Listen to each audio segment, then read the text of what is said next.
Bonjour. On va faire une petite démonstration de notre application web qui se synchronise avec notre application Usoft CRM.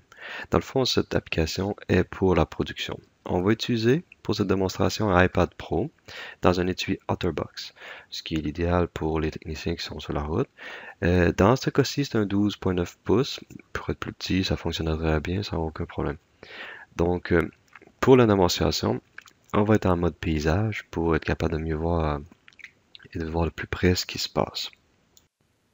Donc ici, nous avons le menu, fait que le technicien pourra voir ses appels, ses parcours, son travail. Donc si on rentre dans les appels, on a, comme tous les autres listes, on a accès à les critères de recherche si on veut chercher quelque chose en particulier. Donc on voit la liste des appels en cours qui sont attribués au technicien en question.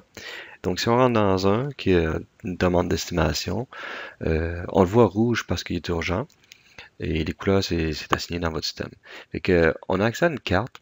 C'est sûr que la carte, on peut naviguer dedans, une fois dedans. C'est la position actuelle du client. Et si on a besoin de voir en mode satellite ou en mode rue, on peut le faire via le système, l'application web. Donc, de cette façon, ça nous permet de se replacer vraiment sur place si on est au bon endroit.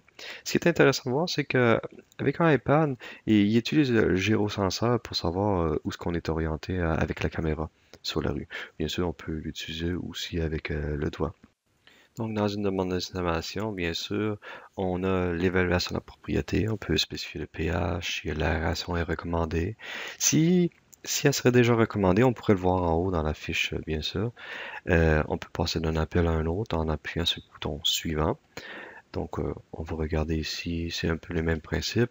Lorsque c'est une demande d'estimation, l'évaluation de la propriété apparaît. S'il y a des services achetés, on va être capable de les voir. S'ils ont été exécutés aussi, la date va apparaître. Donc, dans cet exemple-ci, on voit ici, on a déjà exécuté l'aération du sol ainsi que la mycorhize. Si on passe au prochain. La note au technicien, elle va apparaître. On a un historique de tous les suivis de l'appel. Et en haut, c'est la dernière note qui a été spécifiée dans l'appel en question. Donc, précédemment, telle date avec telle personne qui a fait l'appel, c'est quoi qu'il avait mis comme commentaire, et on a le reste.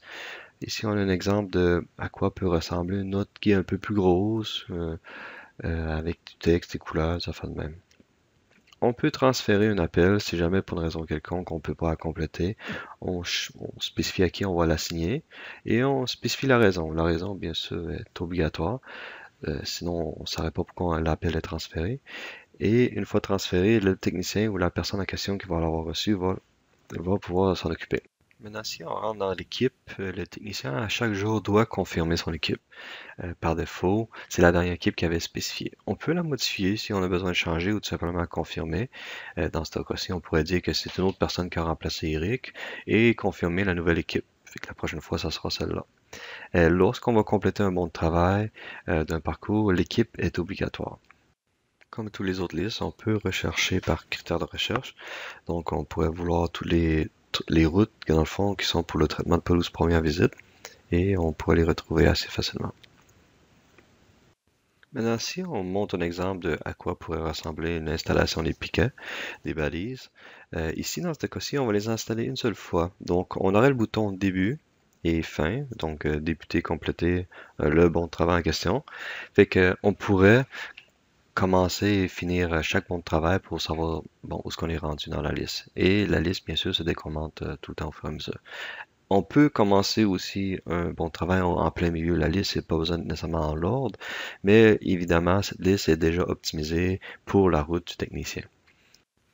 Maintenant, si on revient dans le fond au parcours, je vais vous montrer un exemple d'un déneigement où ce qu'on veut pas nécessairement débuter et compléter le bon travail. On veut seulement une liste.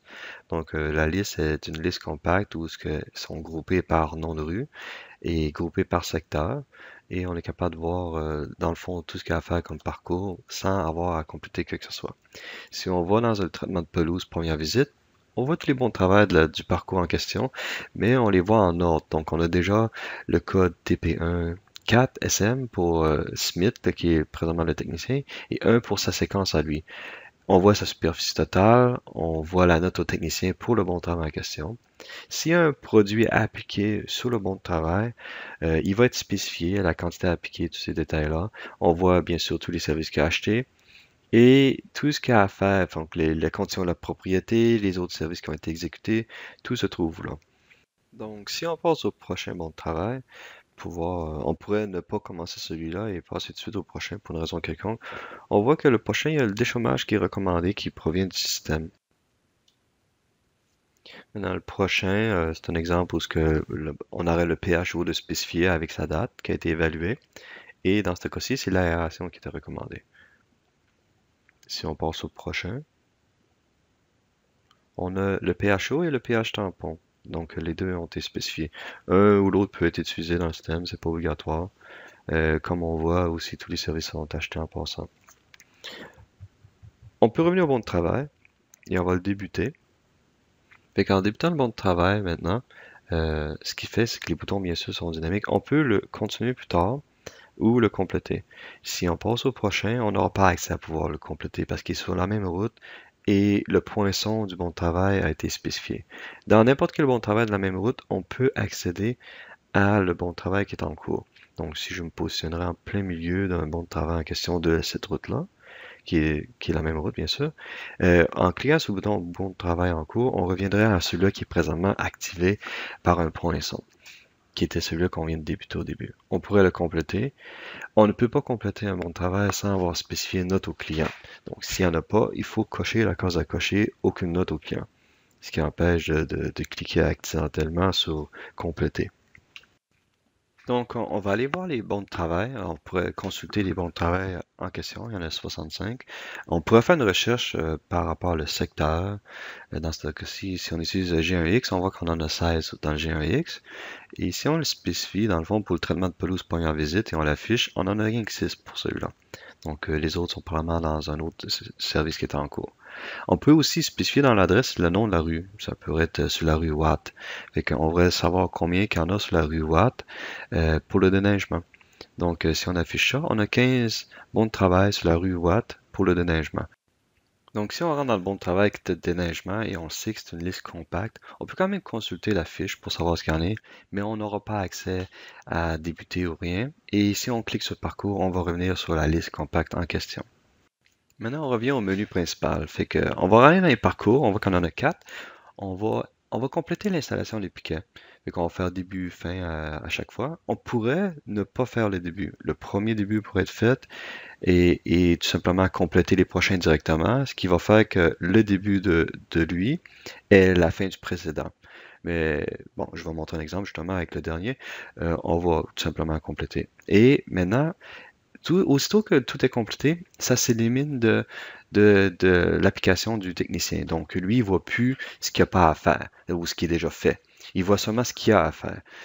Maintenant, on pourrait vouloir retirer le bon travail de la route pour une raison quelconque qu'on ne peut pas l'exécuter.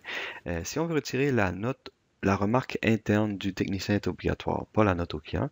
Donc, le technicien doit spécifier pourquoi il le retire. On pourrait dire plus tard dans ce cas-ci tout simplement.